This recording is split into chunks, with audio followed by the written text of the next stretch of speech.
सुरक्षित समाजको आधार सचेत प्रविधि र समान अधिकार।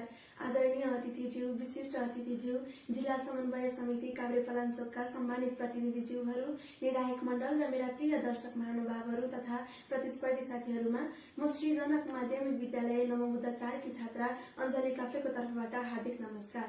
जिल्ला समन्वय समिति काभ्रेपलाञ्चोकद्वारा लैंगिक हिंसा विरुद्धको 16 दिने अभियानको परिप्रेक्ष्यमा आयोजित प्रविधिको सही प्रयोग गरौं, लैंगिक हिंसा अन्त्य गरौं भन्ने अत्यन्त यथार्थपरक र संवेदनशील शीर्षकको वक्तित्व कला प्रतियोगितामा सहभागी हुन पाउँदा आफूले आफूलाई निकै गौरवान्वित महसुस गरेकी छु। हामी 21औं शताब्दीको वैज्ञानिक युगमा बाँचिरहेका छौं। हेर्नुस् त, हामीसँग आज प्रविधिको कति ठूलो शक्ति छ। एक क्लिकको भरमा संसार जोड्ने इन्टरनेट छ, हातमा अत्याधुनिक ग्याजेटहरू छन्। तर विडम्बना के त्यही प्रविधिले महिला र कमजोर वर्गहरूलाई सुरक्षित बनाएको छ त? आज म यो मञ्चबाट प्रश्न गर्न चाहन्छु, हाम्रो हातमा भएको प्रविधि वरदान साबित भइरहेको छ कि लैंगिक हिंसा बढाउने अभिशाप? के प्रविधिको उज्यालोमा हामीले कतै आफ्नै संस्कारको अन्धकारलाई त निम्त्यारहेका छैनौं? दुर्भाग्यवश प्रविधिको दुरुपयोगले लैंगिक हिंसा, साइबर बुलिङ, अनलाइन शोषण, ब्ल्याकमेलिङ, नक्कली प्रोफाइल जस्ता अपराधहरूलाई नयाँ रूप र नयाँ डेल्टा दिएको छ। आजको युगमा हिंसाका रूपहरू भौतिक मात्र छैनन्, डिजिटल हिंसा पनि त्यत्तिकै घातक भइसकेको छ।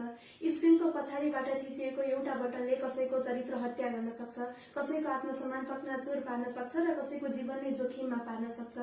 यस्तो अवस्था आइसकेको छ कि मोबाइल हातमा लिएर तस्बिर पढाउँदा पनि डर लाग्ने, फेसबुकमा स्ट्याटस लेख्दा पनि शंका लाग्ने, यही भय सिर्जना गराउनु नै लैंगिक हिंसाको आधुनिक रूप हो। यस्तो चुनौतीपूर्ण कार्यलाई हामीले समयमै भन्न सक्नुपर्छ। प्रविधि समस्या होइन, समस्या हो त हाम्रो गलत सोच, गलत व्यवहार र गलत उद्देश्य।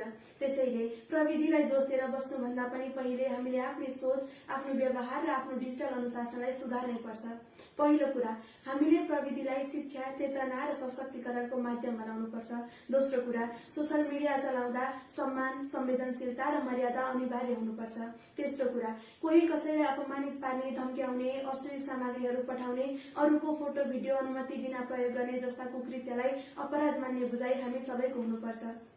चौथो कुरा, बालिका, महिला, अपाङ्ग, लैंगिक, तेस्रो लिङ्गी र अन्य संवेदनशील समूहमाथि हुने कुनै पनि डिजिटल क्रूरतालाई सामान्य मान्ने हाम्रो संस्कारलाई कड़ा रूपमा अस्वीकार गर्नै पर्छ। लैंगिक हिंसा अन्त्य गर्ने मूल चाबी नियम, कानून वा दण्ड मात्र होइनन्, सबैभन्दा ठूलो शक्ति हो सही सोच, सही चेतना, सही मनोवृत्ति र सही प्रविधिको प्रयोग। यदि हामीले चाह्यौं भने प्रविधि नै सुरक्षा कवच बन्न सक्छ, प्रविधि नै न्यायको तराजु बन्न सक्छ र प्रविधि नै हिंसा विरुद्धको आवाज बन्न सक्छ। त्यसैले साथीहरू, अब हामी एकजुट भएर भन्नै पर्ने समय आएको छ कि डर होइन, चेतना फैलाऊं, हिंसा होइन, सम्मान बढाऊं, प्रविधिको सही प्रयोग गरौं र लैंगिक हिंसा अन्त्य गरौं।